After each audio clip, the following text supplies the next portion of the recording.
is that I went through some traumatic stuff in the police force, and that gave me the post traumatic stress kind of baggage that I had to deal with. And then, of course, as you well know, losing my wife to cancer was probably and still is one of my biggest lifelong challenges.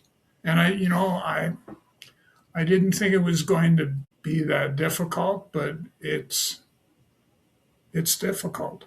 That's probably the best way to describe it. Is that you, every day you wake up and you're thankful that you woke up and can put both feet on the floor, but then there's all this other stuff around you that you know different. I had a friend that called me here just earlier this week, I guess it was, and a family member had passed away, and they're you could tell they were reaching. They weren't sure if they should ask or if they should what they should do, and there's just so much of that going on that every time you turn around, somebody has passed away, and you can just see the pain and suffering in their eyes that they're trying to say, I hope there's a shortcut I can take.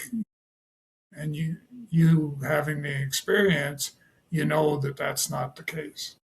Exactly. And I think there's variations on the levels of trauma. It's traumatic to lose anyone in any way, shape, or form. That's just a fact.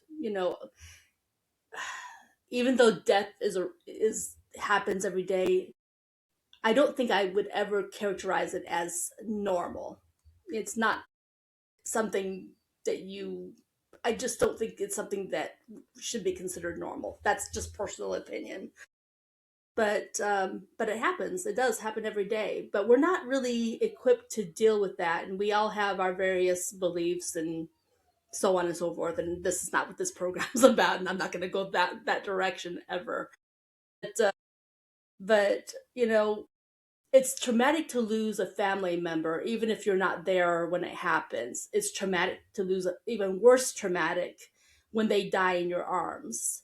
I recently, in my day job, I deal with a lot of sick people in various situations, and I had a lady, and I felt so bad for her because she literally was so traumatized because her husband did die in her arms. I think she gave him like CPR. She did everything a person could do to try to, but it was unexpected and horribly traumatic for her. And I hope that I was able to help her in some capacity. The truth is, I'll probably never know, but True. I Yeah. hope, and I hope that she did find some kind of counseling or something out there to help her to process that from whatever source. Um, and I forget why we went down that road. That's just me being me. But you look like you've got a thought. Yeah. Well, I went through that where um, being the stubborn male, letting my ego take control of everything. I was more, well, I'm just going to have to deal with this, and it took me a long time to sort of number one recognize the fact that I did need help, and then number two was where am I going to get that help from? Because a lot of the people that I knew, I just didn't see them being able to have the capacity to actually help, and I ended up seeing a counselor, more, I guess she would be a counselor, social worker.